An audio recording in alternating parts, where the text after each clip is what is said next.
here. And then I yell at I'll give it to you right now. Real slow. Oh, you got it. a hell of a raise. I got to use teeth. Actually, it's a nice. Good morning. Criminal Justice Committee will now meet. Can I have a motion to approve the minutes of the prior meeting? By Matt Simpson, seconded by Gerard. All in favor? Aye. Any opposed? Okay. Action agenda items, and where is the DA? Here, the floor is yours. Good morning. I have two things on today that I wanted to discuss, so if I could just pass these around. I got one.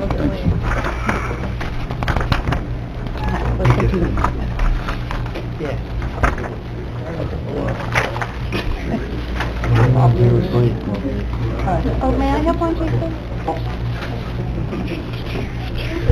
Here. Oh, no, it's yours. Don't pass anything down. Thank you. Oh, it hurts. Can we go with you? Progress, I got progress over the weekend, why and I came not? back to work yesterday, and it was worse last night. We Way I sit. gotta revisit that. We're going to the diamond mine, Yeah, good. where I'm gonna get Mr. Gerard a diamond Sure did. and a pen. Go on the diamond mine on Thursday for inner town. Inner town? Where are it? Where is that? So, I alluded to this at our last meeting. As you know, there's been some movement within the office, some people that have gotten promoted right out of the county into state employment. And so that's left an opening, and I'm referring now to the secretary position. It was initially a typist 1. What I've been doing is meeting with Trish Nenninger. She's been helping me look at the classifications for some of these positions. As you'll recall, that position was held by someone with about 15 years, maybe 16 years experience as a typist 1. So while we're trying to change the duties and responsibilities to that of a secretary, if a new hire were to come in, the savings would be, looks like roughly $5,500, a little bit more. That is, I say roughly because if someone comes in with some experience, that can change where they are longevity-wise. The reason for the reclassification is really the responsibilities of the position. It gives the secretary positions a little broader, and it more closely fits the work that's being done. I think this position probably back 15 years ago was a lot different. I think back at the time, we were still doing dictation tapes. We didn't have word processing like we have now. Just things have changed dramatically. So I'm hoping to just make that modification so whoever we hire in that position will be able to, it'll match the duties that they're going to have.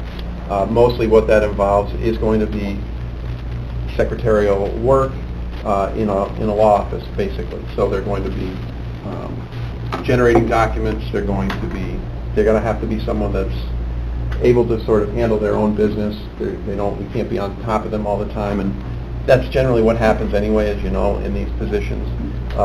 Do you have a list of applicants already that you're looking at? No, I wanted to make sure I got approval here before we went forward. So that's just been a vacancy in the office since, I guess, end of June. But I believe that there would be a list that we would work off of at that time. That's my understanding. That is a tested position.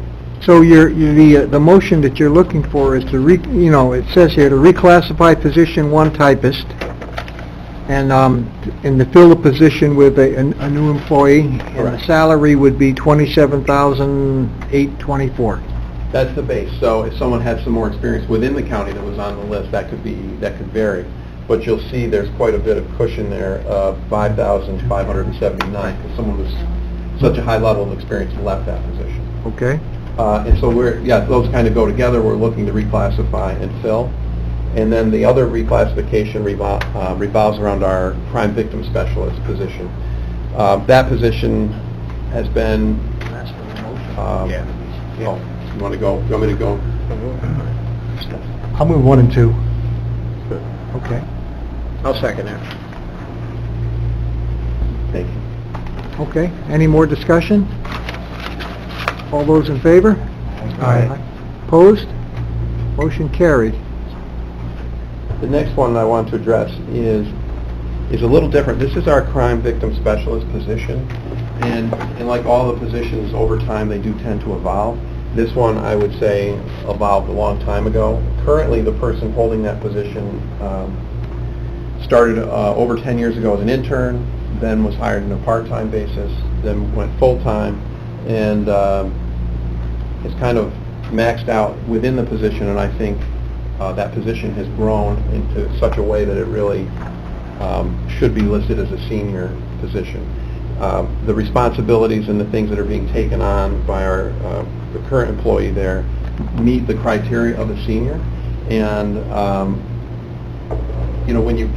and the need to the county is great. One of the things that I think I want to make sure is clear, that entire salary is paid for by the Office of Victim Services grant. That whole line is both our director, and then if this is reclassified as a senior, is paid for entirely, and that includes fringe, everything. And the money is there and available to cover this change. So I mentioned that this person started as an intern. That internship program has been growing over the years. I asked how many interns have we had in those last 10 years, and the estimate was over 40. And when you have those people, someone has to do the interviews, someone has to gather them, and then work with them. And our current crime victim specialist is taking over that, has taken that over, and is doing that role, something that I think better fits the senior status. She is managing those individuals. And a lot of those people are going on into other roles in and around the community. One of the individuals I think of went on to become a state trooper from that position. We've got someone that's going to be working locally with victims in another role. I think maybe has already started. Obviously, we've got Joyce Savoy, who is now our crime victim specialist, and I think is doing the work of a senior. That's why we're seeking the reclassification, and I think because it's 100% grant funded, it makes sense for the county. Jason, the person that is presently in that position is going to stay, even, the one with 10 years? That's my hope. So this is just, all right. I think we understand that, so would I accept a motion from Gerard to accept this change, and Nat Simpson second? I just have a question. Have you vetted this through civil service and personnel? Yes, so, and I thank you for raising that because I have some notes here. The senior position was previously a grade 16, and I've been talking with Trish Menninger, she's indicated that she wants to keep looking at the position and the description of the position, and if there's any kind of change, I would want to raise it in personnel finance. Later on. Yes. All right, the motion has been made and seconded. All those in favor? Aye. Opposed? All right, motion carried. Anything else, Jason? That's it for me. Easy day, huh? Well, thank you. Okay. Second on our list is public safety. Guess it's Brian? Public defender. I'm sorry, public defender. I got it. Executive session, follow up to the last executive session. I don't have a problem with Jason Carasone stays because it deals with salary issues, comparing his office to my office. So if he wants to stay, he can, and if he doesn't, that's obviously your decision. Wait that to the end? If you want to do me later, that's fine. You want to do it now All right. or at the end? We're going to do it at the end. Great. Our administrator said that would be better. We do have a full We got meeting. some other things. Thank you. Okay. All right. Now you're up, Brian. Thank you, Marcy, for being so brief. Pass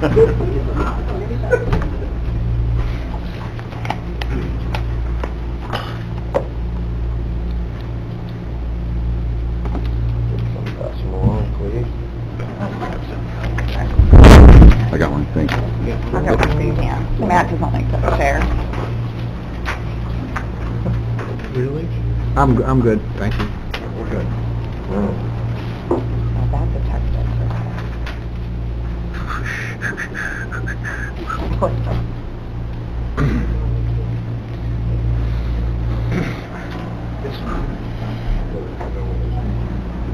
Good job.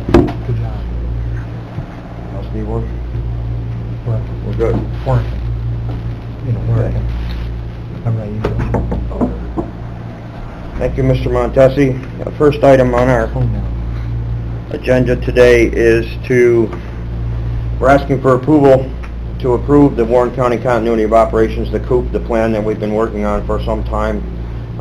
That is complete now, and we're looking for this group to approve that. I'll make that a motion.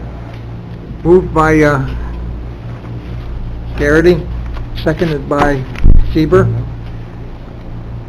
Any other questions? Just Amy Hirsch, everything good with the plan, right? You've had a lot of meetings? Good. I will comment that a lot of work was put into this, and even though we used a vendor to assist us putting it together, between Amy, the department heads, and everyone else involved on the county level, everybody stepped up to do the work that was necessary to put this together. It was a lot of data to bring together, and it's kudos to our people here in Warren County to get that And then you done. visited all of the towns too. All right, the motion has been made and seconded. All those in favor of accepting this? Aye. Aye. Opposed? Motion carried. Item number 2, where it's a resolution request to enter into a contract with Frank and Derrick Enterprises. This is the project to have the water hydrant installed at the fire training center. We did go out to bid, and the lowest bid of $91,720 was received from these gentlemen. You will see a letter in the packet that is signed by Kevin Hajos, engineer from DPW, who, number one, wrote the specifications, and he and his staff, and also went over the bid specifications. Yep. And he determined that they do meet the qualifications to do that. You'll also see a bid sheet in there that shows that the bids range from the $91,000 all the way up to $190-some thousand. So that was going to be a tough number. So this the dollars for this project will be coming from our project fund. The training center since 2005 has been utilizing a project fund that was put together by both counties. At that time, each year was putting money into the fund.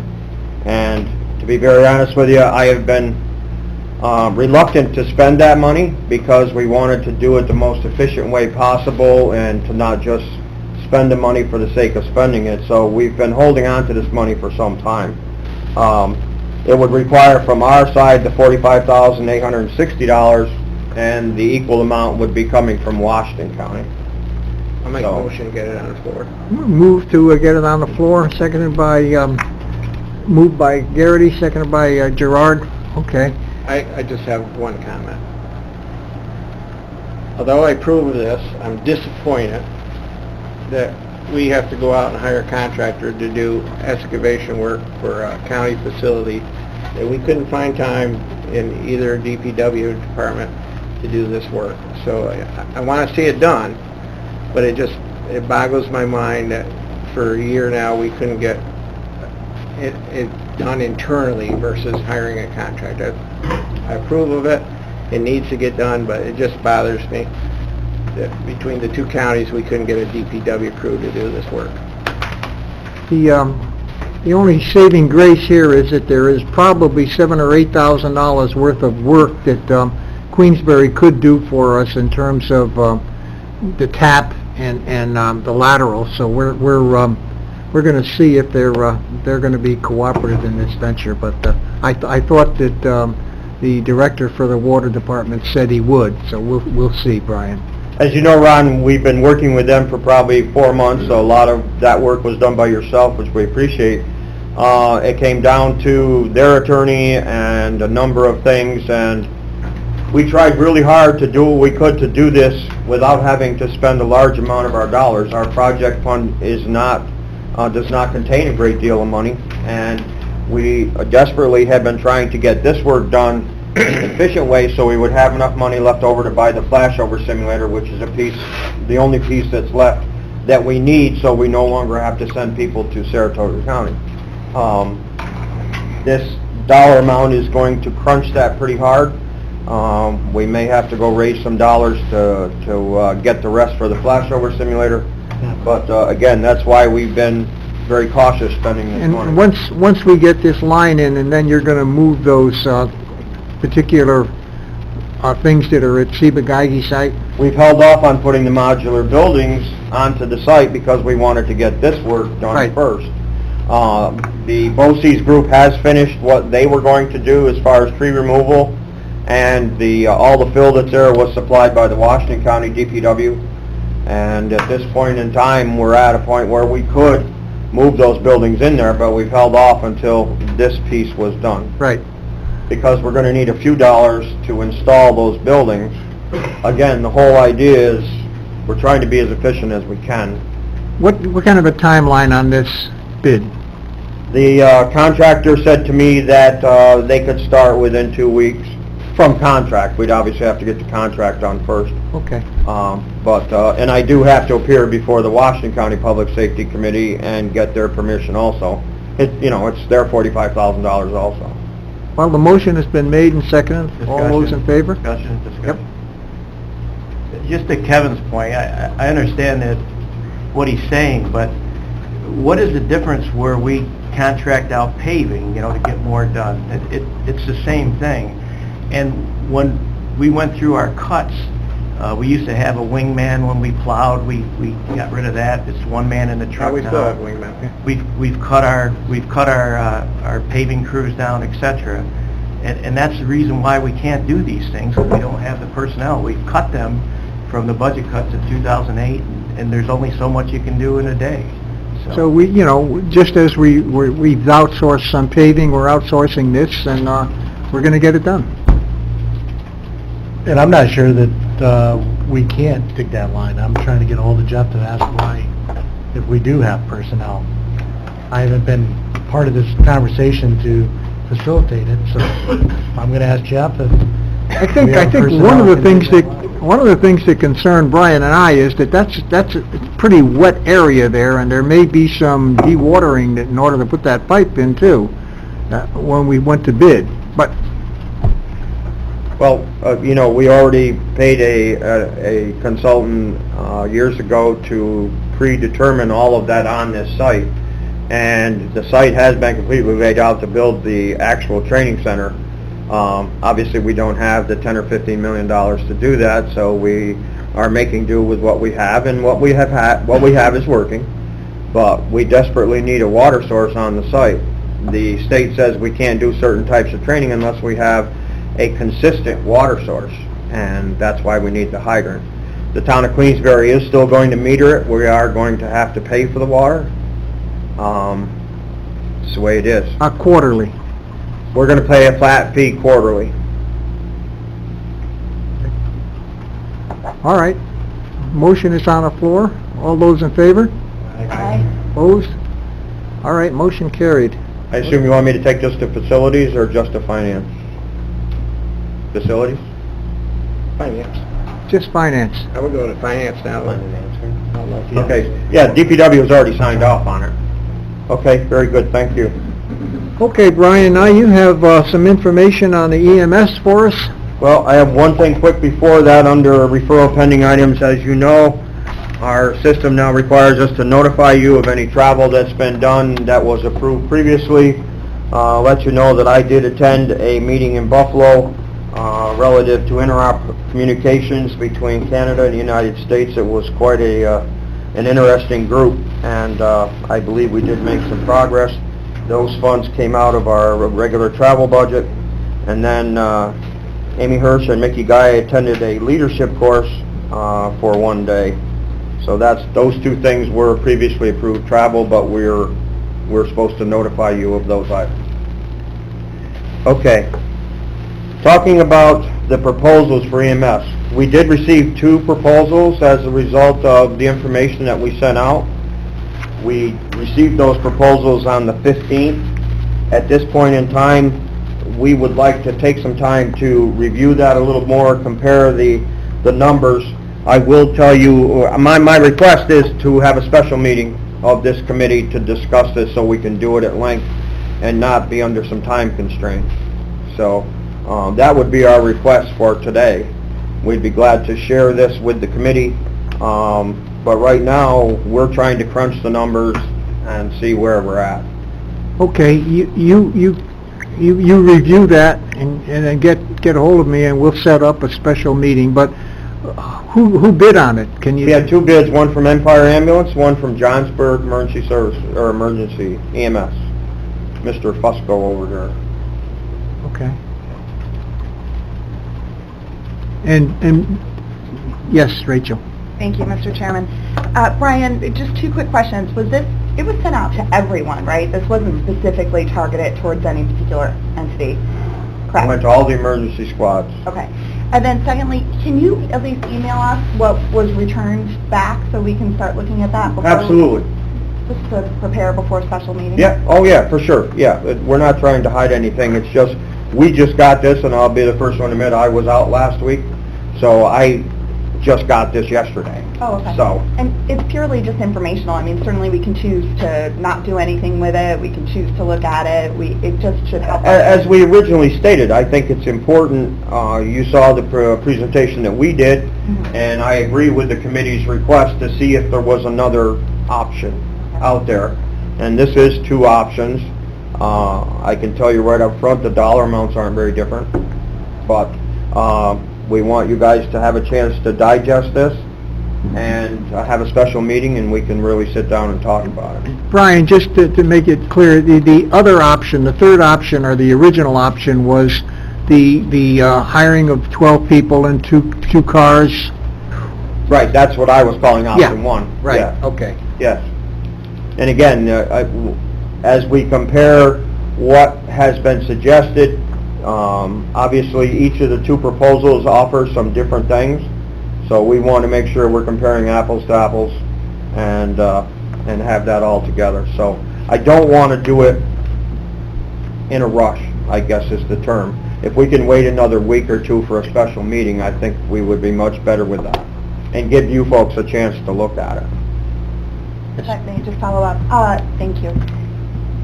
They're different because there were different options that went out in the draft or in the RFP, right? So people could choose to respond to certain aspects of it. And certainly an option is always wait, keep looking at this, come up with different absolutely. options, Yeah. Okay. It's unfortunate, we started right off with the wrong terminology. These are not, if these were official bids put out by the purchasing department, the language and all that would be substantially different. We were looking for someone to tell us what they felt could be done, and we based that information on what we had proposed. There's this number of items and that kind of thing, so we're not in a hard and fast, we have to award this or anything like that. And Brian, just so everybody knows, the original proposal that we sat through a meeting with, that you presented with the hiring the 12 folks and the two cars, there's a dollar amount on that also, isn't there? Correct. Okay. So, As I said, the dollar amounts are what I would consider similar. okay, so we It's worthwhile to look at them. we'll let you do your review, get a copy to the board members, and schedule a meeting. That's what we would like. Anything else to come before the committee? Let's see here. I have nothing else unless anyone has any questions. How about the public? Is there anything from the public? Yes. If there was going to be a follow-up meeting, would that also be open to the bidders as well? Yeah, it has to be a Not a public bid, meeting. proposal. Sure, yeah, It absolutely. has to be a public meeting. Would that be latter part of August, or early September, if you... Well, within the next couple of weeks, Brian? Yeah, I would like to do it relatively quickly. Just that August has a lot of, for us, a lot of people, it's vacation time. Right. And some of the leaders, at least in my agency, we have a little conflict of everyone being away, so it's... We'll make sure we let you know. Yes. That's all I have.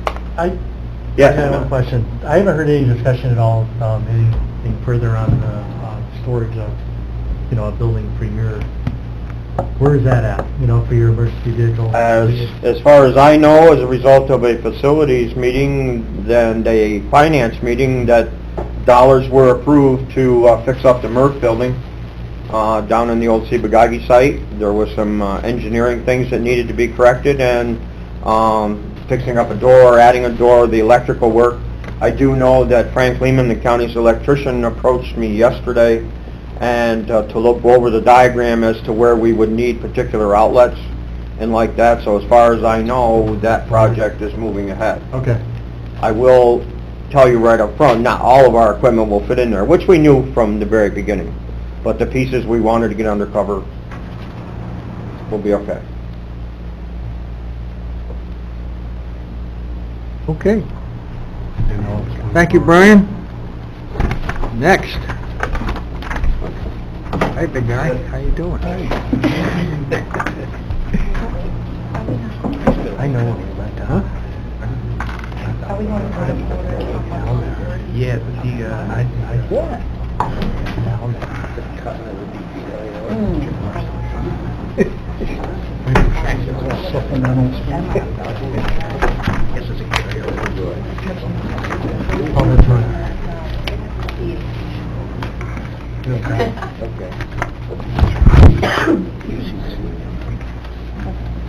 I did. I'll leave that for me. Yeah. Sharing. Should have seen the FOIL request. What are we doing here? I think that goes back. Can I have that one? Okay. One, do you have that one?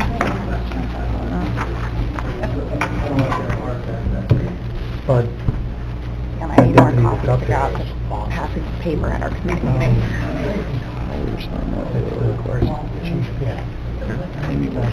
I need to be ridiculous. 41 pages. Yeah, I mean, good representation. I'm surprised. Single man mile, we don't even do that. That tells you how much. I finally told the doctor yesterday. Hold on, oh God. Thanks.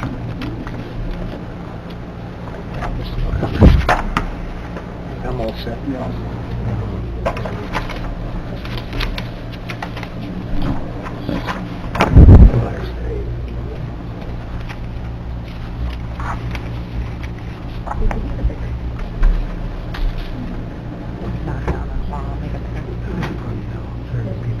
All right, the floor is yours. Good morning. I did. Under the Sheriff's Office action agenda, item A is request for resolution to amend the county budget to reflect insurance recovery from, it should be one motor vehicle accident. As you recall, one of our cars got damaged down in the city of Glens Falls when a special needs child was involved in a slow speed pursuit. And this is the insurance recovery to effect repairs to that vehicle. Moved by McDonald, seconded by Simpson. All in favor? Aye. Aye. Opposed? Motion carried. Item B is a notice of intent to fill a vacant patrol officer position. It's patrol officer number 12. We had a gentleman that came to work for us in the fall of last year who has resigned, and we need to fill that position. Matt, moved by Matt, seconded by Claudia. All in favor? Aye. Opposed? Motion carried. Item C is request resolution to enter into a new contract with Clear Repairs, also known as Smith's Garage on Main Street in the town of Warrensburg, for maintenance and repairs of the Sheriff's Office vehicles. That would be for the vehicles that are stationed up in Warrensburg and Chestertown. We currently had a contract with Warrensburg Car Care, and he went out of business, and we had to put out a new RFP just to cover our north cars. All right, moved by Matt, seconded by Garrity. No conflict there. No, I don't own the garage. All in favor? Aye. Opposed? Motion carried. Item D is request permission for Patrol Officer James Banish to attend a post-critical incident seminar. It was in Lexington, Kentucky, and we do have the money within our budget to cover the travel cost. I'll move it. Moved by Garrity, seconded by Matt. All in favor? Aye. Opposed? Motion carried. Item E may not be actually a resolution request, but perhaps more of a discussion. We were looking to provide a van that we seized through an asset forfeiture proceeding back in 2009 to the Warren County SPCA. The van currently sits in our lot, it's unused, and it has a value of approximately $1,000. I got guidance from the county attorney's office. I also received guidance from the purchasing agent, and we were told that we had to do a resolution to donate the van to an entity. And I believe Mr. Rickenback has some commentary on that. Thanks, Sean. Mr. Chairman, I need to talk to Julie. I misunderstood the proposition. I need to talk to Julie a little bit to make sure that we can do this in accordance with law. There's a little bit of a trick because it was procured through asset forfeiture. I want to make sure that however we convey it or allow its use by SPCA, that we have all the proper background and that we're taking all the right steps. Is this forfeiture because of, like a drug bust type of thing? Actually, they were selling counterfeit pocketbooks out of it Okay. in the town of Warrensburg. Boy, Ted. Well, that's when we were cutting the budget, so we were letting them sell illegal.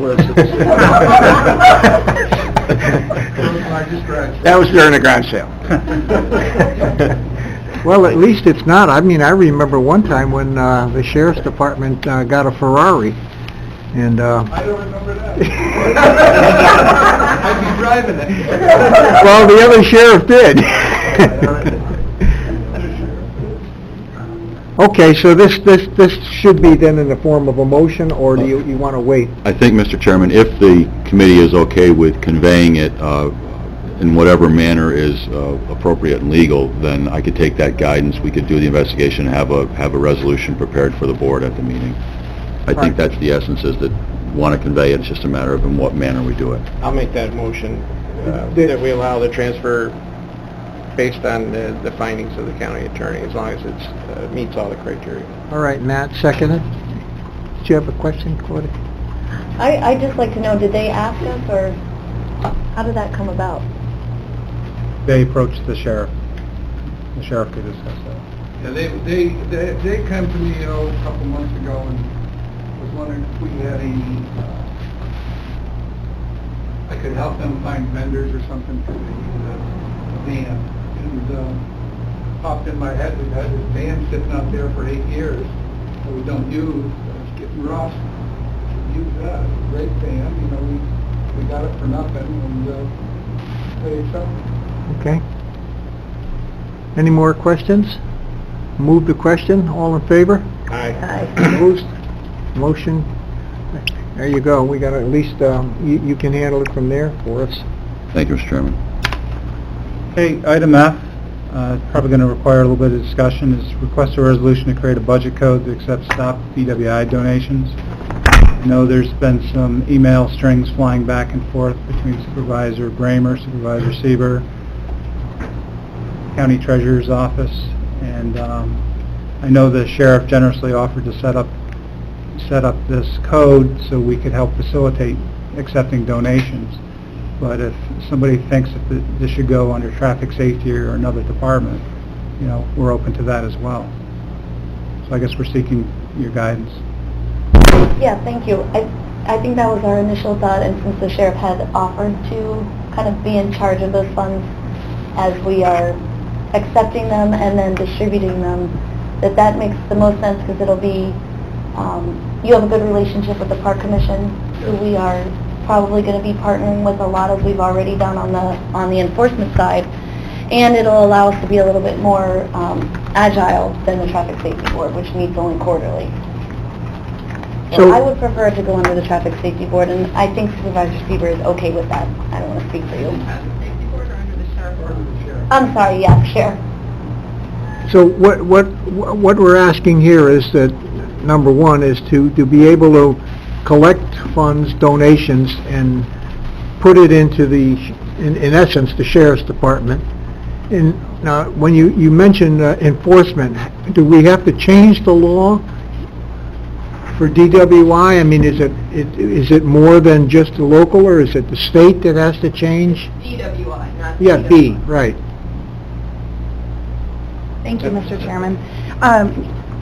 Under Sheriff Lamb, what we had hoped to do, and collectively, I think as a board, we've talked about the importance of wanting to see stronger enforcement for BWI, and so and have the state mirror, you know, our request. Certainly, it's only a request of the state. We can't change that locally.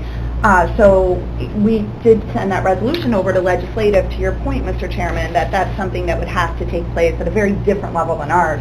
But wanted to send that clear message to Albany that we're hoping that is something that, and I believe it is something that's being looked at. But locally, we felt we could do much more. And so with the leadership of Supervisor Bramer, what came about was wanting a fund to be able to collect donations or perhaps, you know, utilize some funding from the county to work on a Stop DWI message, much like we have a Stop DWI program. I was very disappointed to hear that it's so limited in what we can do with our Stop DWI program, because under the Traffic Safety Board, it seemed to be the appropriate place, and that's what Supervisor Garrity had brought up, is it looked like it would have been a really good match and something that we could be setting a best practices for. After all of the research, I think what's come about after the generous offer from our sheriff and his willingness to work as a team and really come together on this and say, let's get this done because summer is passing us by, our sheriff offered to be able to make a line item in his budget. And I think to the extent how those funds are used, how that awareness takes place, could come to criminal justice. Certainly we could ask any board to meet on a regular basis, but you guys are here every month, you're very prepared, we appreciate it, and if we can just get it up and running, I think all of us are kind of just looking to do something this summer, and a little more, you know, certainly you've done a lot already, Claudia, with the voting advisory board under both the sheriff and the DA and other members that are part of that. So, Sheriff, are you comfortable with this moving in this direction? That's why I made the suggestion. You know, I had to say Quagmire a few years back when I first became sheriff, and it was on. You know, I didn't quite understand how it worked, but we had a lot of donations for our K-9. When we started the K-9 up again, we had a lot of donations coming in. Wasn't sure how to do it. And, you know, Rob explained we can just set up a code and anybody can make donations to that K-9 fund. So we can put it right into that code and you can roll it over year to year. So it never goes away, you can use it year to year. I thought this was the most appropriate until you know, the state laws change. But on another note, you know, we have been with the Lake George Park Commission. It seems like every weekend we're getting a voter intoxicated. We're making arrests for the weekend for it. I think it's the appropriate place to go until, you know, if we can change down the road with this. They can start sending the money in now. Once that code is here, we just send the checks over and they can put it in. So we would establish the code, we would accept donations, and pretty much at this point what we would be doing is maybe advertising, right, brochures, et cetera, et It's cetera. a social awareness campaign, exactly, yeah. Right. So we've got the posters that Look TV put together for us, and that's one of the first entities that I would like to reimburse with the money that we're getting from the donations. They put a lot of time in, and they fronted that money hoping and expecting that the county would be able to provide the money back. So I'd like to do that right away. But yeah, it's posters, handouts, maybe voting, little floaty like coasters or keychains, that kind of thing, to really raise the social awareness about the issue, because it's not always enough to say, hey, you're going to get a fine, or hey, you're going to be, you know, whatever the limited enforcement penalties are. That's not enough to stop people right now. They need to be reminded on a social level, and it needs to come from all of us, and that's what I'm hoping to And then in the meantime, get the message out. what's the next step in terms of trying to change the legislature? We need, Supervisor Seaver has already forwarded that idea to legislative, so we need to meet, the legislative committee here needs to meet. Okay. Get the information out. Okay. Yes, Rich. Also, maybe this is a question for our budget officer or our finance chair, but I know as we start looking into the budget for next year, we've had brief discussions, I mean, just in passing, about this line item, and, you know, as we're starting to see some contributions from other municipalities and private individuals, you know, hopefully in a timely manner to be able to raise some of this awareness. Is that something we could look at maybe funding a little bit into that line item next year as you look at the budget, being able to go into a strong message into the following year. I mean, we're creating a specific line, so I'm very comfortable with not opening up to,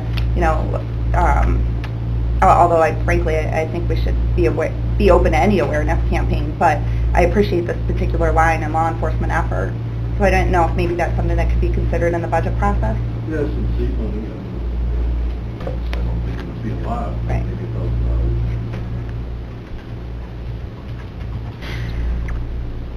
Yes. Yeah, thank you. I'm fine with that, and if we need immediate money, we do have some money in the contingency fund that we could take right away. I still think, we did have some discussions, there was a group of us that spoke one afternoon on this coming out of Patty's department. If it makes more sense to come out of the sheriff's, I'm fine with that, but it just seems that it would make more sense coming out of Patty's. I think it's problematic coming out of Patty's, isn't it, Patty? This is the problem in a nutshell.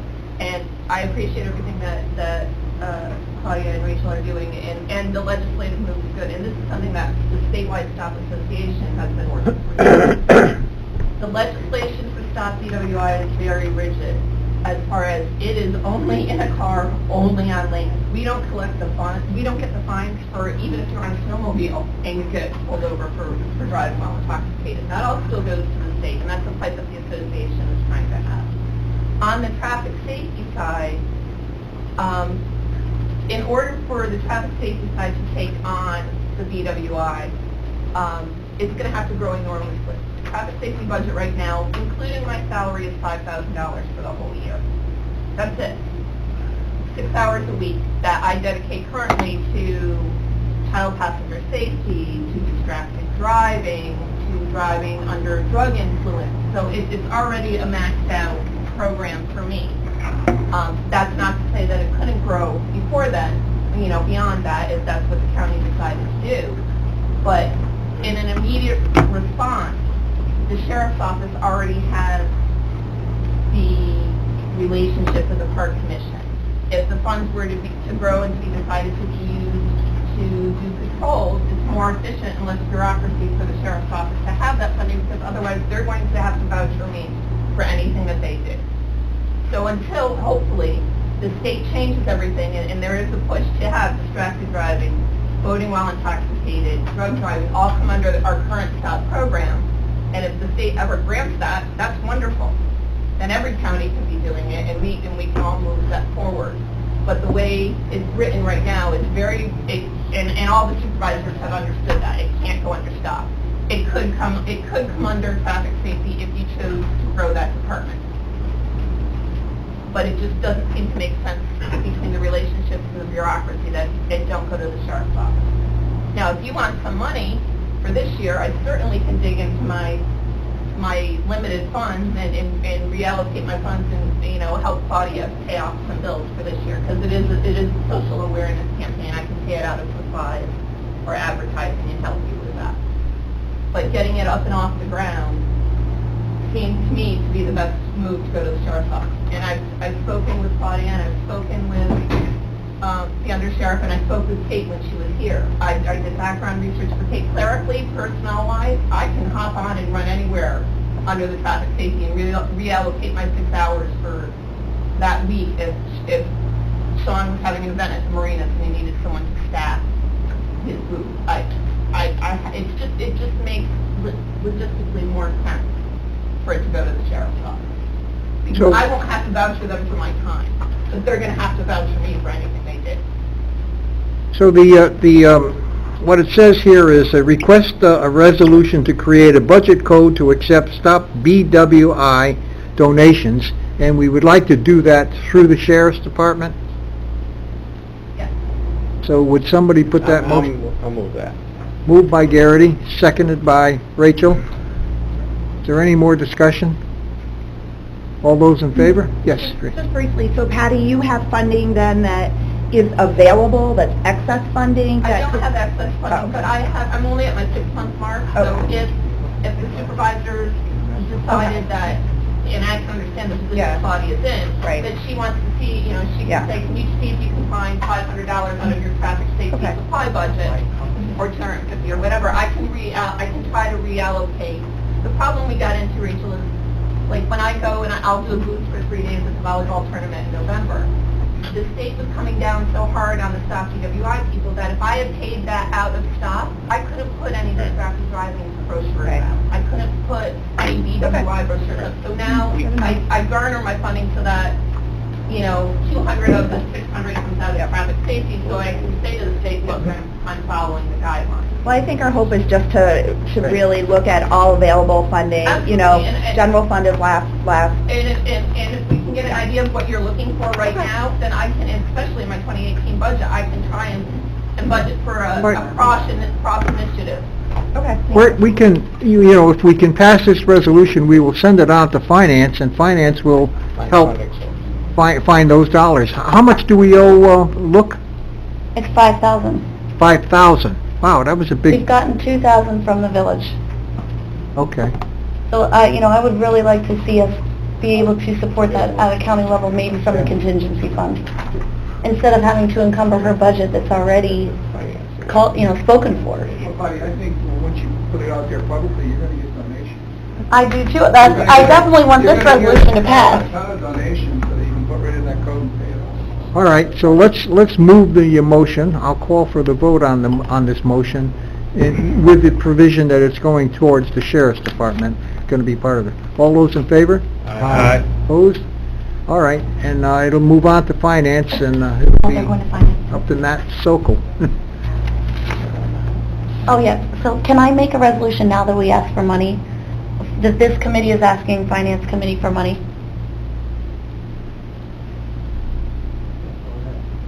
You can make any motions you want. I mean, it's gonna go to finance, and we'll know the amount of money needed at finance. It'll be voted on at finance. I would, Matt, would you feel more comfortable taking this and then figuring out what you can do with what? You know, here we are already in July. Yeah, we We need to move this forward, whether, I mean, it's going to be committee approval anyway. Whatever the committee feels is the best avenue to have this money.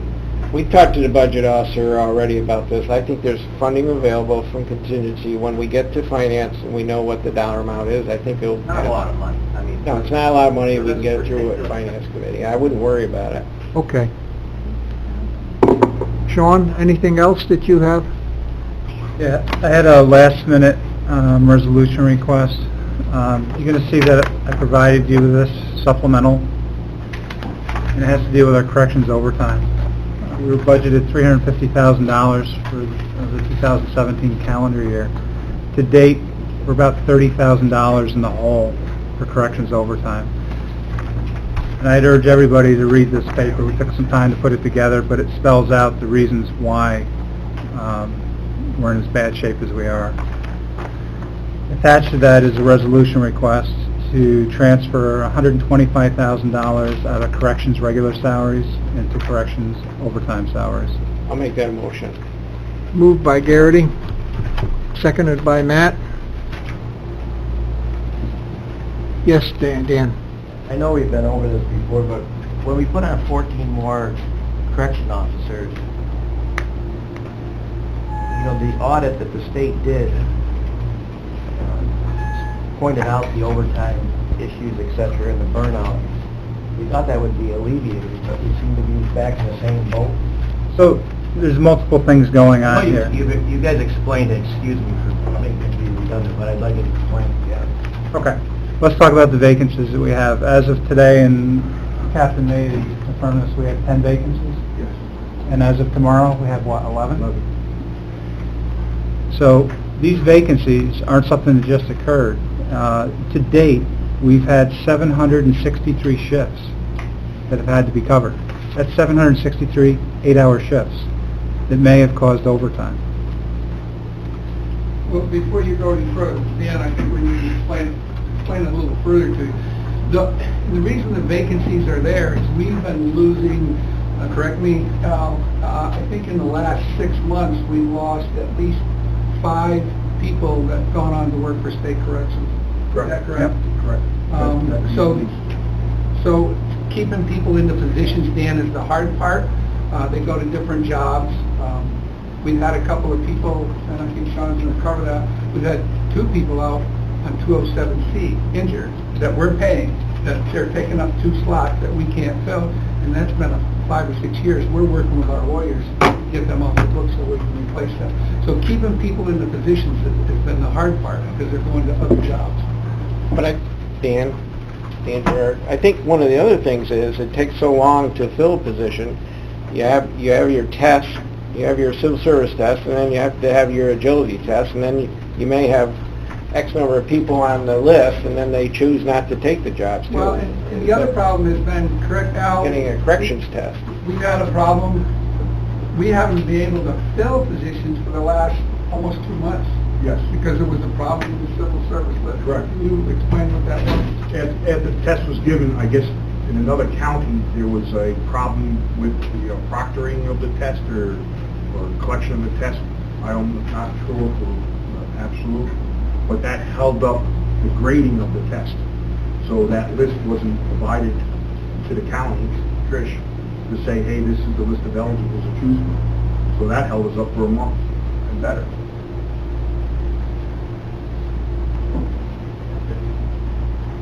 The main reason, Dan, is keeping people in the positions. It's tough down there. Some people get in there.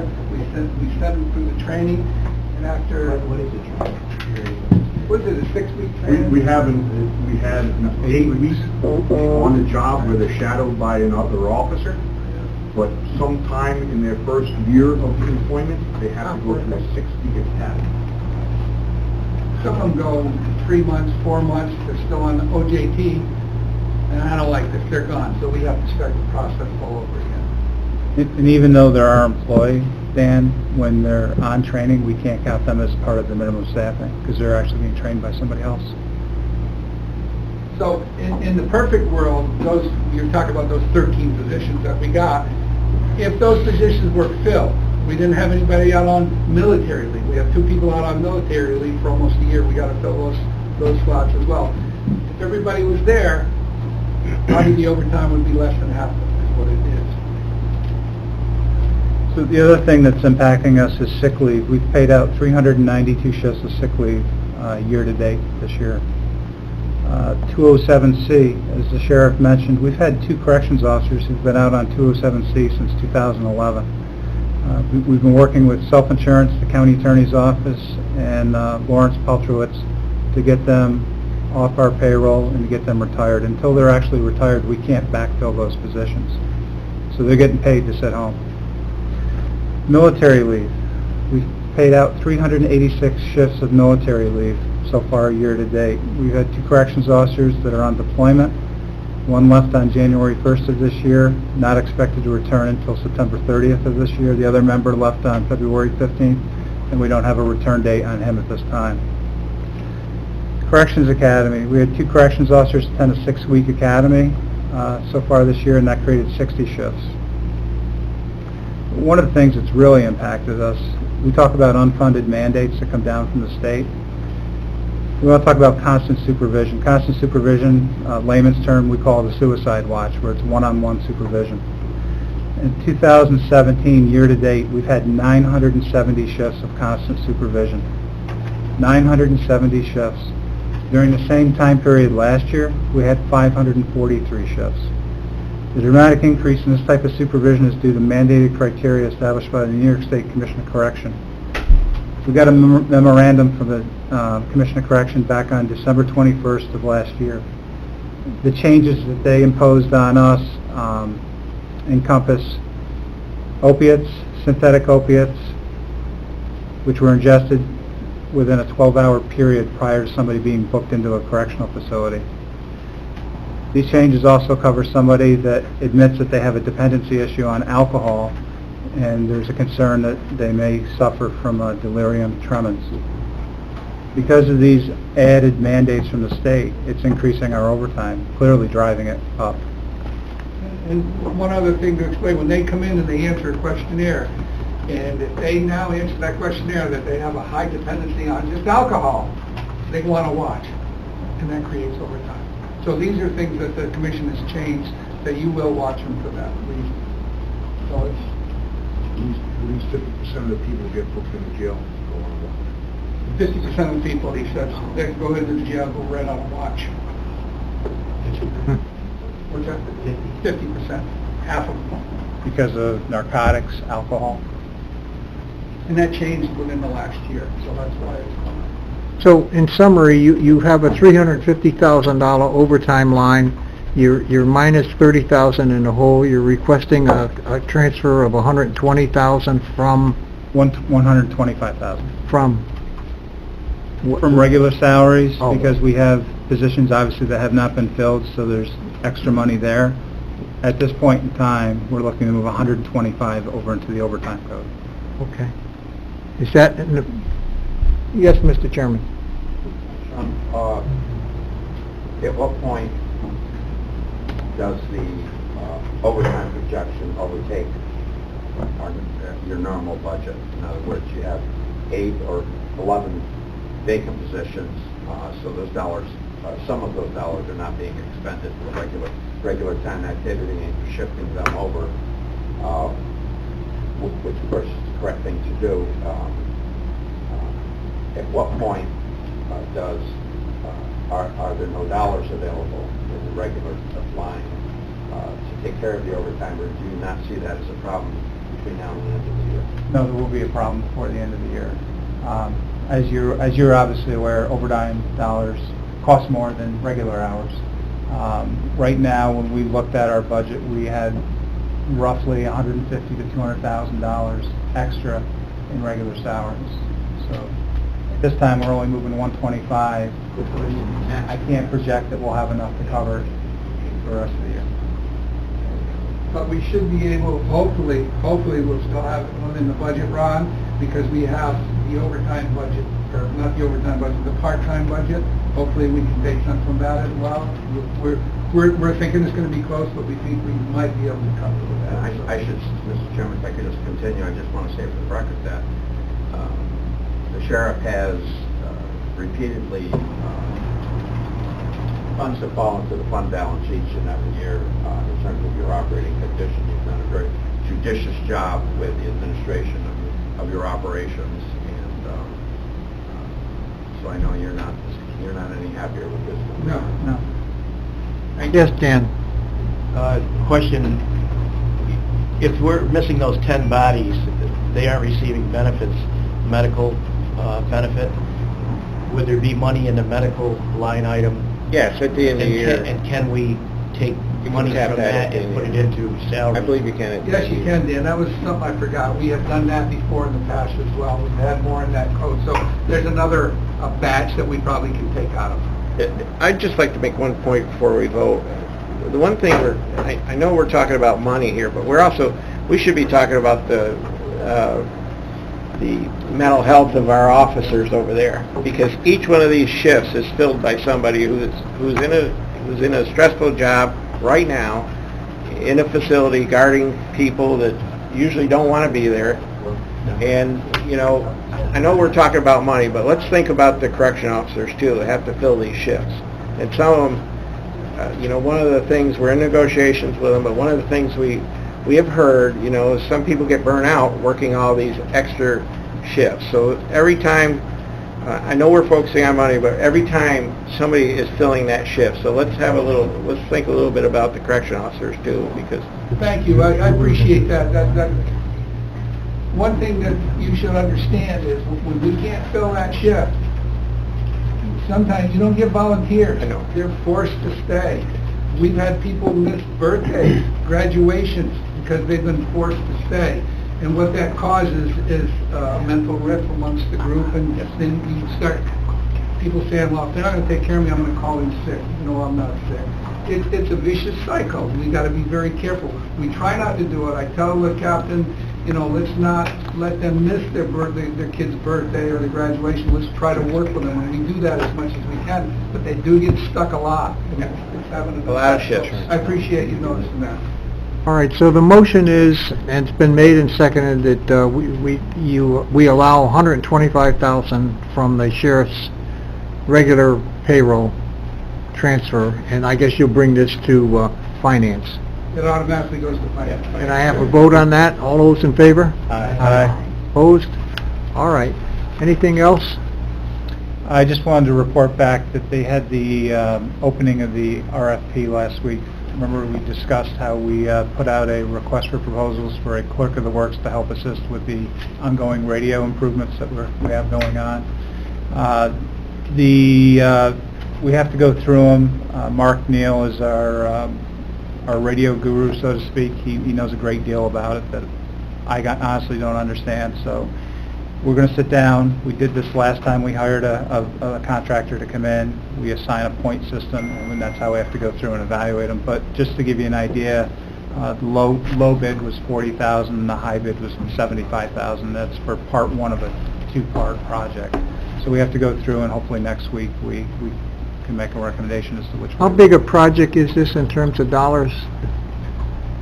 40,000 to 75,000. No, I mean what they're overseeing. Well, right now, just to give you some scope, we originally provided with $598,000 by the county to get the project moving. We were then awarded $500,000 by the New York State Dormitory Authority, thanks to Senator Little. Following that, we were awarded over $500,000 through the New York State Department of Homeland Security as part of an interoperability project. So right now, there's over $1 million Okay. going into the system. All right. Frank, did you have a question? Yeah, I would ask that the committee refer the constant supervision part to legislative and ask Sean and the sheriff if they could come up with a resolution or some kind of wording to combat what the commission has done here. Maybe our legislators will take an interest and help to save us a little money. We certainly will do that. It's something that we, as the executive committee on the Sheriff's Association, I'm a member of, it's something that we do. We're there with it. But we will definitely, we can come up with a word. At least we can complain. Yeah? Yeah. Yes, Rachel? I'd be happy to support our budget officer's suggestion and make that motion and refer it over to legislative. Make a second on that. That was a motion made and seconded by Matt. And repeat that again. That we make a referral over to legislative to ask for a strong statement working with the sheriff's office regarding the corrections officer, or the constant supervision for all of the increase in shifts, the increase to the county cost, and either ask to amend, ask for reimbursement, some way. I'm sure that the sheriff is working with a state office on this, or state association. But it does seem to me that that's a great way to, again, ask our state leaders to weigh in on this and to advocate for us as a county, as it's really costing us, again, those unfunded mandates. All of those in favor? Aye. Opposed? Okay, motion carried. Anything else, Sean? That's all I have. Thank you. Oh, Good meeting. all my crazy wording. I don't know why anyone asked me for it. Beyond me. Oh, that's a good idea. Are you going Dan Gerard. I've got a couple of things. We got one more thing. We got, Oh, Marcy. Marcy. Mr. Chairman, You gotta read. there's your language for the executive session. Whatever. Just say the first part of it to address the employment history of a particular individual. We have an apprentice. I've never, I used to need to know what ones to take. I think those nice conferences, man. Every time I walk away from those, I'm learning so much. I love it. It's like mini college. But then you come up back wanting to change so much, and it's like, Wait, I can't. a year later, I can't do that. But it's very educational. Yeah, it scares you. I would put it in Force them to do it. Well, I can probably recite it if you ask me, I will. Okay. Well, she's in January. That's what I got. Three for you guys. Thank you. Okay. Marcy? This thing in September, we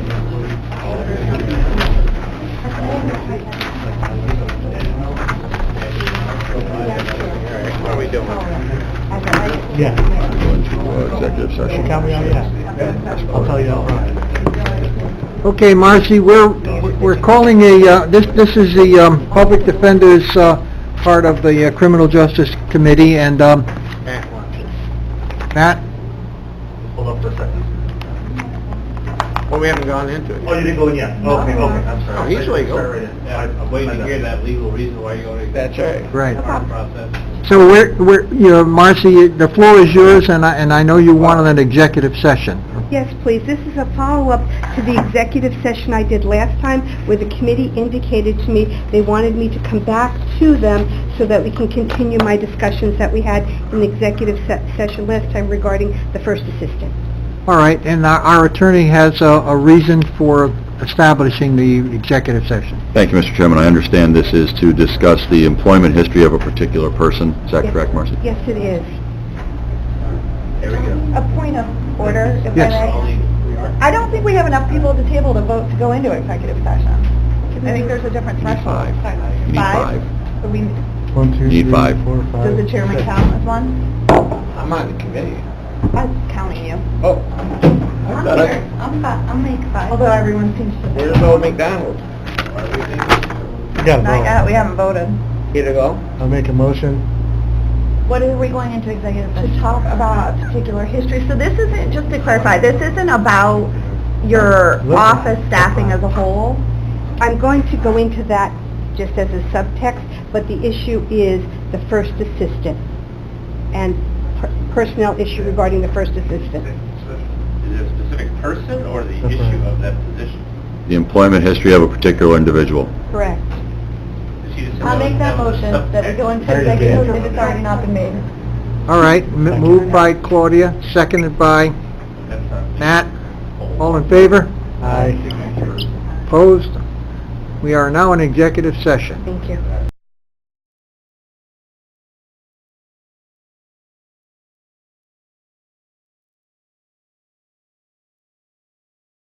Back. I don't know if they're back. Sure. I did say down the hall that we're out of executive session. I don't know if they're listening to me or not. I thought there was some movement, but I don't know. Claudia? Okay. On the topic of the We gotta wait for Don. Okay. Wait for the press to get Would you back. like the update on the Defenders Association meeting that was yesterday? No, Okay. please. I feel like we have to stay on this. It's not a problem, topic. that's fine. I just figured, Thank you, I Marcy. went to that meeting yesterday, so I wanted to make sure you knew what happened at it. There was no decision made in the executive session, and we're now in open session again with the public defender. Marcy? Thank you. Okay, on the topic of the, can I have the floor? Yep. Thank you.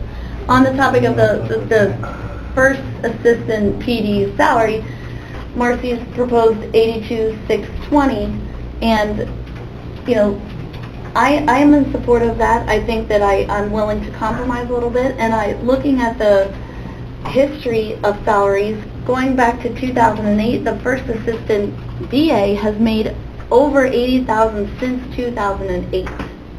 If you look at the public defender, they started making 80,000 in 2014. It's gone down a little bit. That was 1 year, and then it did jump back up because of the particular person that we have as the first assistant PD right now. I'd be willing to say that we should give this person $80,000. That still gives room for growth, and it matches from 2008 what the first assistant DA has made. And I read through Sterling's letter just now on my phone, and he does talk a lot about the challenges and the stresses of that office, and I think it's important to compensate the person who we are hoping will stay, and we think that that person is doing a great job. So I think that it doesn't need to be all the way to 82,000, but I think 80,000 is appropriate. Second. Seconded by Dan. Motion on the floor now is Can we have to, more discussion? yeah, the motion is to go to 80,000 on the Right, first for the assistant. first assistant, okay. All right. Any more discussion? Yeah, are we gonna address third, 7, and 5 also? I would like to, but I'd like to Oh, first hold on, do first. I'm talking to Oh, sorry. my colleagues here. Are we gonna address third, 7, and 5 too this morning? I could make the motion to accept it, change it to accept those as well, as Marcy has it proposed. Yeah, because we need to get all this for the record and all this.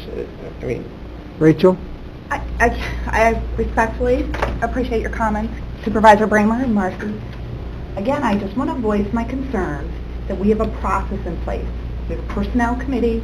We've worked very hard with performance work plans. This is a significant raise. Again, we may have made a practice of telling other employees, you don't go right into that person's salary.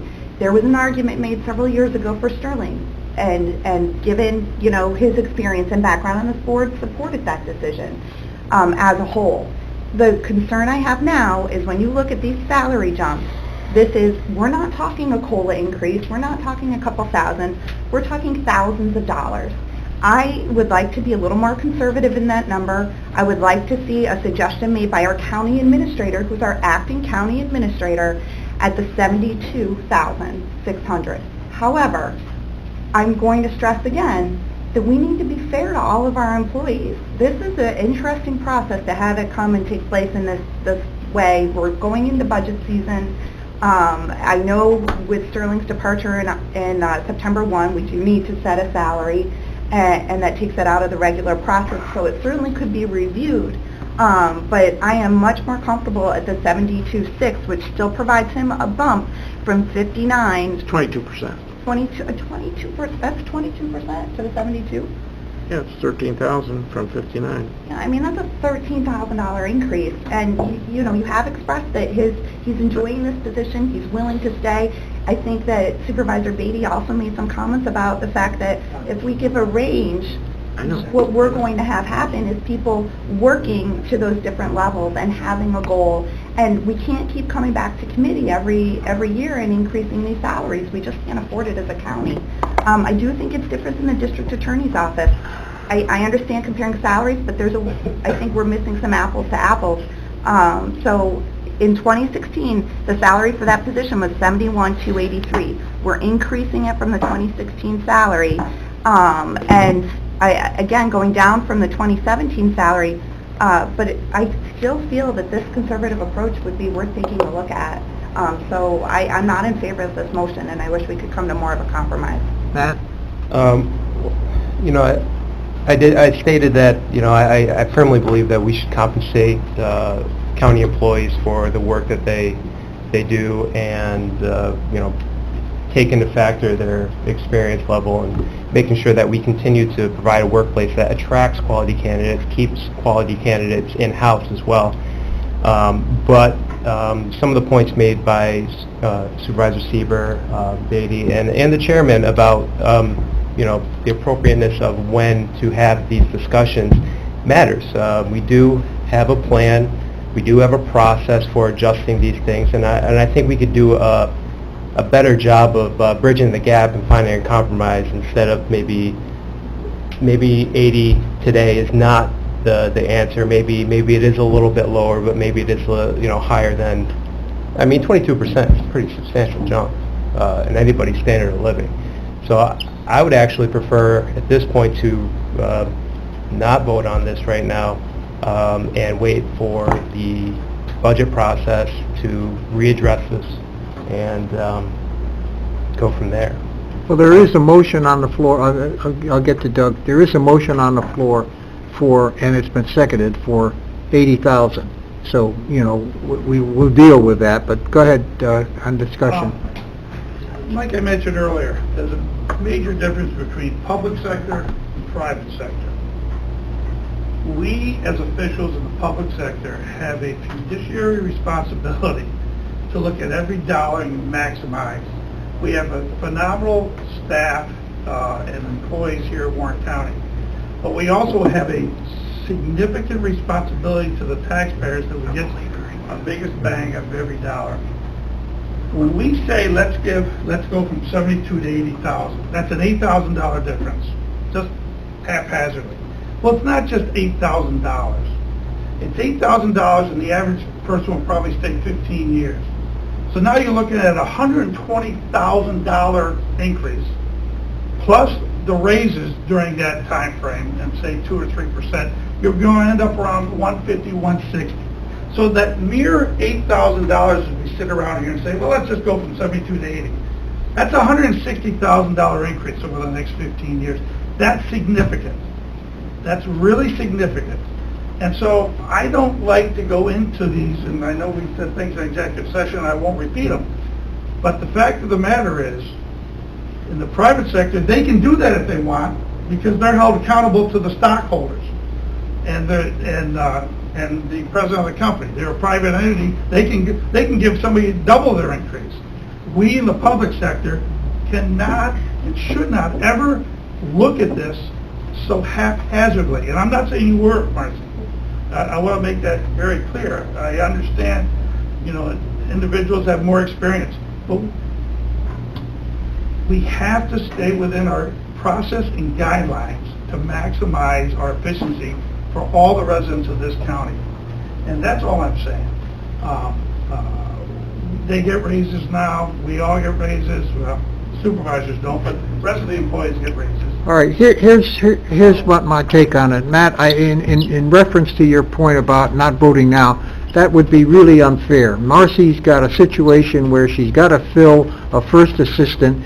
Not to acknowledge the fact and wait until the budget process is done is really not fair to her or the guy or the gal that's moving into that. So on the floor is a motion to go to 80,000. We can vote that, and then if that doesn't pass, then what we can do is give me another number. But I think we should make a decision today and not fool around with this. So let me call the vote on the move to go to $80,000 on the first assistant. All those in favor? Aye. 2. Opposed? 4. All right, so that motion doesn't pass. Now, would someone like to put on the floor a motion with another salary to be considered? Rachel, you had a thought. I am comfortable in proposing the 2016 salary and increasing that a little bit based on the discussions that we've had and the county administrator's suggestion of $72,600 for the position of first assistant public defender. Would someone second that? Matt? Can we modify that, though, to also take into account the number 5 going to number 3, and number 5 coming in at a new salary, and number 7 going up a little bit, all part of one motion? The numbers that are Listed. Number 3 going to 57,000, number 5 going to 55,000, and number 7 going to 52,400. I mean, I don't have to do that, but if you don't want to. would it be possible just to handle this Just specific one on its own, and then we'll go right to the other? Yep, It's yep. only because You've already of got your motion second. I was just All trying right. to make it streamlined, but. All right. Okay, so now yes. Just in discussion with this, and Marcy, I love the fact that you're taking care of your people as we should. You see it firsthand more than we do. Can we make it a point that we reevaluate and talk about this individual in the next 4 or 5 months? And if it's determined that we need to go up or compensate them a little bit more, at that point we'll address it. Is that fair? Yes, great. Just to address Supervisor Beatty's point, and now he stepped out of the room, about us not doing this, without really taking a lot of thought. I have no idea why we're jumping back to the 2016 salary when we recognized earlier Chairman Conover said that was a drop in salary for some shifting around of money. If we're going to do something, we should be looking at the 2015 salary of the first assistant. Or even 2014, they've all been over 80,000 since then. I don't understand why we were dropping the first assistant below 80,000 when it's been that except for 2016, when there was a shifting of monies for a particular administrative purpose. That does not make, that does not, in my mind, tell our county employees, for whatever reason they're here, I know people don't like the public defender's office, but this is a county employee who has been here, who is doing a good job. There is no reason from a historical perspective to drop this person's position lower than 80,000. Matt? Mr. Chairman, we've set up a process, Rachel Sieber as chairman of the Personnel Committee, to evaluate these and go through a performance work plan and evaluate these positions. And that's the proper way, in my opinion, to go through this process. These are all over the place for various reasons. I've been here when there's various reasons that have come up that we've adjusted salaries. And now we have a new process, and I have full confidence in that process, and that's what we need to do. Okay, then let's table it. Table. Wait a minute. Table this motion. Yeah, we have a motion. Yeah, we're We moving. have a procedure we gotta follow. Yes. Thank you, Mr. Chairman. This is not about liking a public defender's It's not office or person or- not liking a public defender's office. Let's put that on the record. Marcy, your staff works very hard, the DA's office staff works very hard, the county attorney's staff works very hard. This has nothing to do with a like or a dislike. We have a process in place. We are, as Supervisor Simpson just said, heading into our annual performance evaluations. As you know, we are asking, starting September or October 1, that you're going to start evaluating your non-union employees. This individual will become subject to a performance work plan and to an evaluation. We're heading into a budget process where our budget team works very hard to determine the appropriate salaries, looking at salary studies and working, with our HR department. So I agree with Supervisor Sokol that there is a way to reevaluate this throughout the budget process. But again, we changed these salaries in those years for a particular individual. And I had this discussion yesterday with Trish. We have to stop making salaries fit a person. We have to start looking at the positions. And, this was a mistake. I don't want to, it's easy to say 2020 vision, that we have perfect vision when we look back, but it's really important that we look at the duties of positions and not making people fit those positions and vice versa. So again, I'd like to go back to that motion that's on the floor. If it fails, it fails. But we have a process in place. We're working awfully hard. Please explain to me then why the 2016 salary is representative of the need for that salary if in prior years it was over 80,000. Does the 71,000 represent the job, or does it represent a particular situation of that year? Because I know Sterling was hired, I think Sterling's salary is the 2017 82,000. I don't know the answer to that, and I just asked our administrator, and he doesn't either. I don't remember. I feel like 71,000 is arbitrary. Why? That's the salary from, I'm sorry, I don't have... Marcy, what, Thank you. The 71,000 dealt with a specific person coming in as the first assistant, and as Chairman Conover indicated, additional salaries were adjusted to give everybody else a pay bump because the salaries were so much lower than in the DA's office. So the 71 dealt with a specific person who did not have administrative experience. Get a couple of bucks. okay. So, Matt?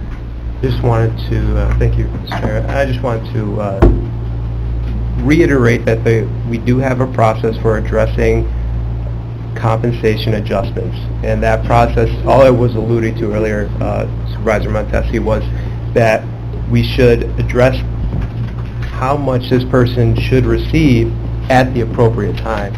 And I think in a couple of months, we will address that, we will discuss that, and make the appropriate adjustments if necessary. But until then, I think the 72 and changes is a very substantial pay increase from what this person is making now, and I think it's very appropriate for the model that we have in place, and we have a process, and everything is going to be done fairly. All right, so the motion has been made and seconded to 72,600. Would you like me to call the vote? Please. Call the vote. All those in favor of 72,6? 5? 70? Okay, 72,6. All right, motion passes. Marcy, there's one of the things you needed. Now you have 3, 4, and 5, and 7? Yes, sir. What I have done with the proposed salary adjustment for my staff is moving number 3 to number 5, adding a new number 5, and giving a salary increase to number 7. The salary adjustments that I am making do not incur any additional funding on the county. It takes the current salary for number 3, adjusting it down, adjusting a little bit down on the salary for number 5, and giving number 7 additional funds. I can tell you that the attorney that I intend to hire, God willing, in number 5 comes in with prosecutorial experience from another county, and that person is a very strong candidate. My person who is that I would like to move to number 3 and the person number 7 are doing stellar work, and the I would like to show, as we've indicated, in terms of when someone is doing well, that they should receive additional salary based on their performance review that I have been doing and the number of years that they have been practicing law. And the number 3, number 5, and number 7 all have not been practicing law as long as the current number 3. All right, so you've heard the request from our public defender. Is there a motion that you would put forth? I would obviously request that a motion be made to accept these salary adjustments, and I will then do the forms. I didn't want to do it without having any discussion with the committee regarding these changes. Moved by Dan, seconded by Claudia. All those in favor? We have discussion? Yeah, discussion, I'm sorry. Yeah, I'd like to bump up number 3. I'm only half teasing. I think that they should be getting bumped up, but I will not start the process, and Martha can deal with that later on. Thank you. I'm so confused over this process. I'm a little, now that we've had an opportunity to go through this process with personnel and look at all of I don't have enough information on this one. I'm looking at it quickly. I'm seeing number 7 get hired at more than what the position is paying currently. Again, back to my basic principle of bringing people in at the salary. This isn't even at that salary. This is exceeding that salary. Fair is fair. I think there's a process. I'm confused here, and as chair of personnel, I would feel like I should understand this a little more. Perhaps that's on me, Mark, but what's going on with 7 then? Like, why is the salary higher than the proposed? I mean, if this is where we're going to handle this process, I might as well ask the questions here. Can I just reflect one issue that we have now dealt with my number 3 becoming number 1. Yeah. The current salary for number 3 is $59,353. If I move number 5 into number 3 and it's a female, she gets that salary, and then we do an adjustment later at the end of the year, then she gets a pay decrease.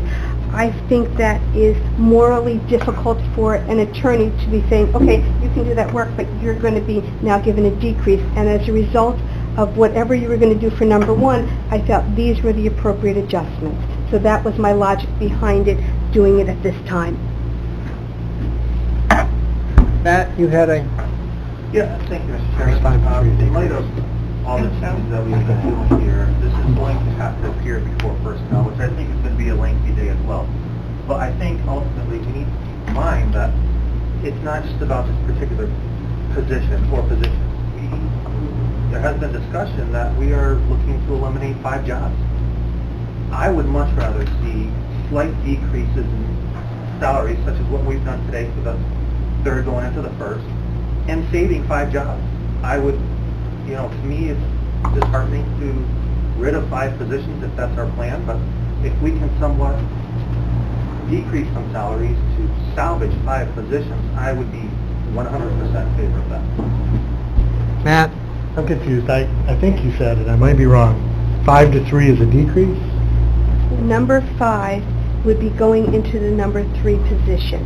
And if number 5 went into the number 3, the salary currently for number 3 is $59,353.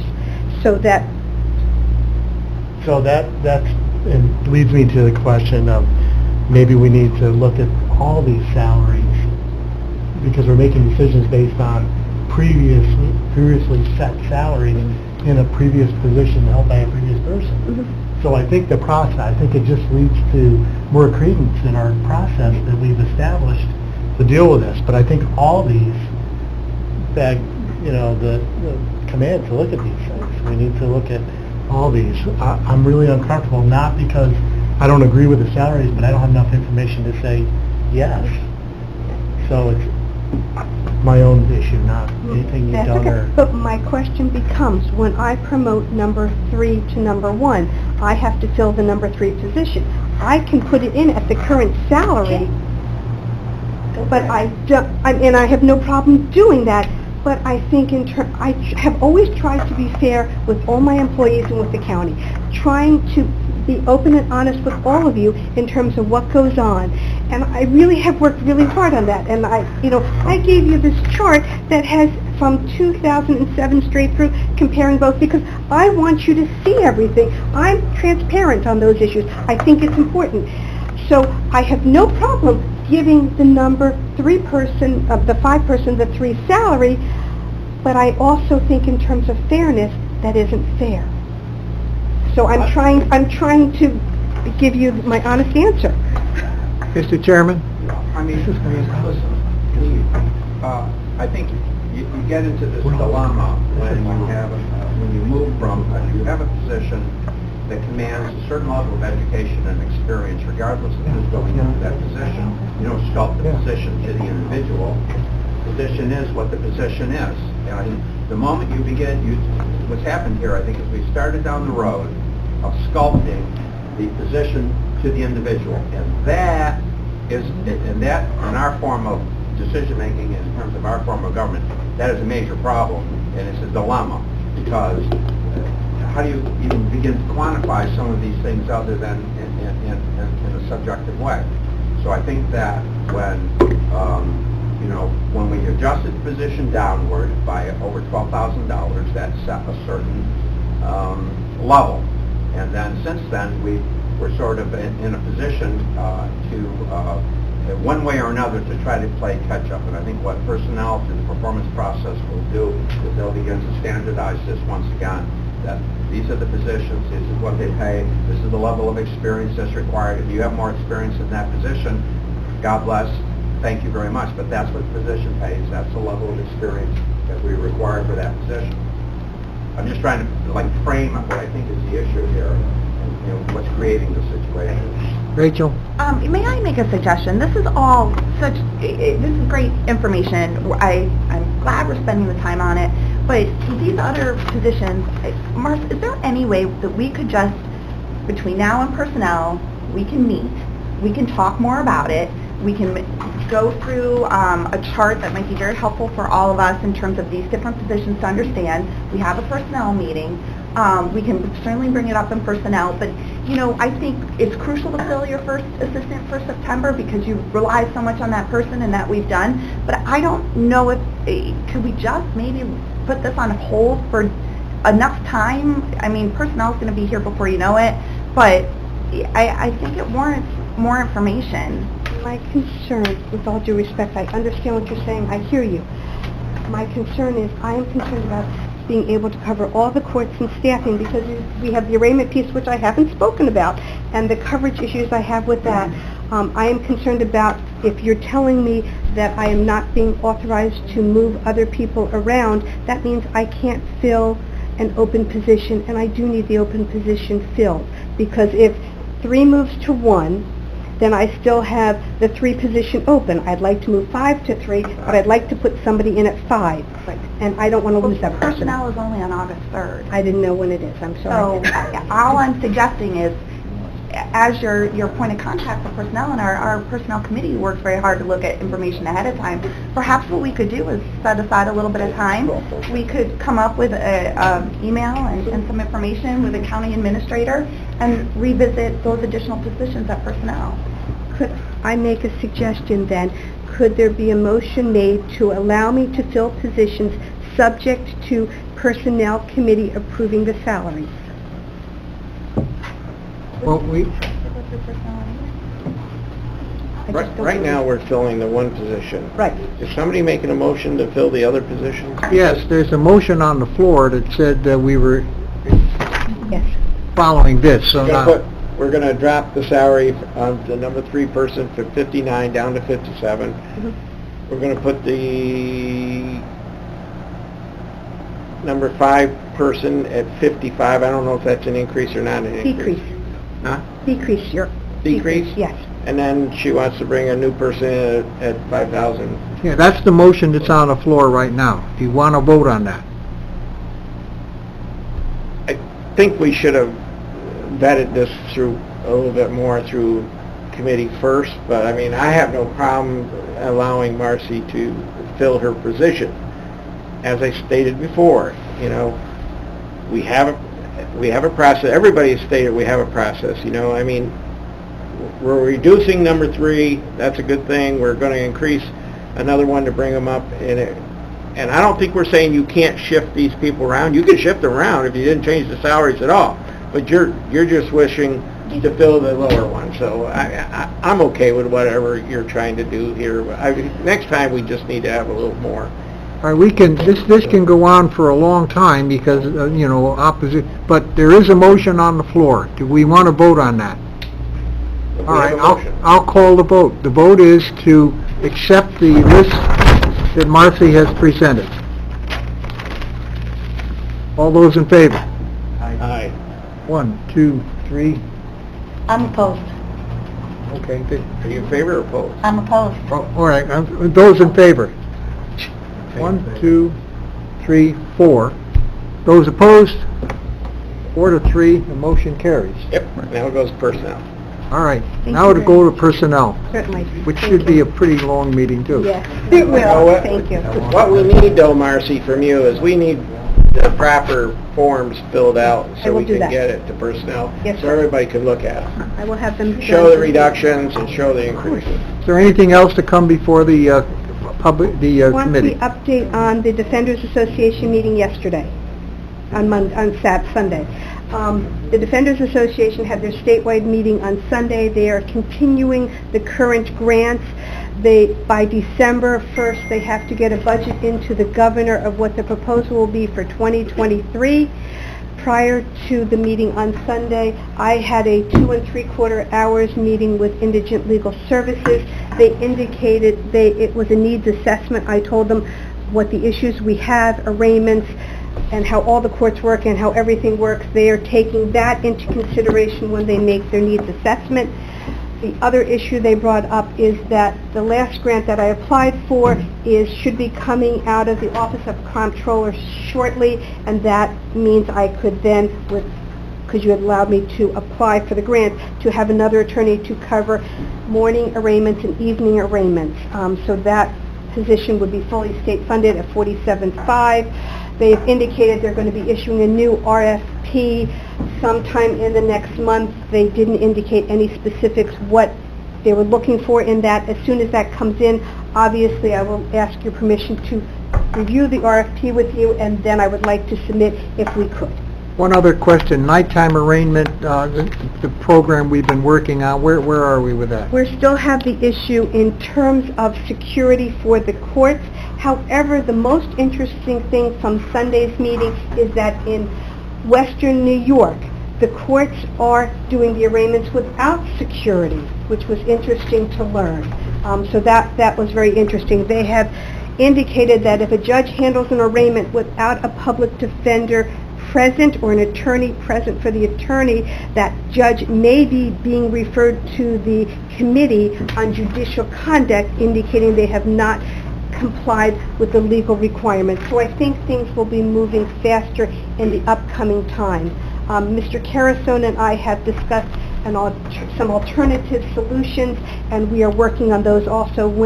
If we can get those to come to a further resolution, we will certainly bring it to the committee. Keep me posted on that. Thank you. All right, is anything more come before the committee? If not, I'll ask for an adjournment. Motion by Rachel, second by Matt. All in favor? Thank you. Thank you very much. You should know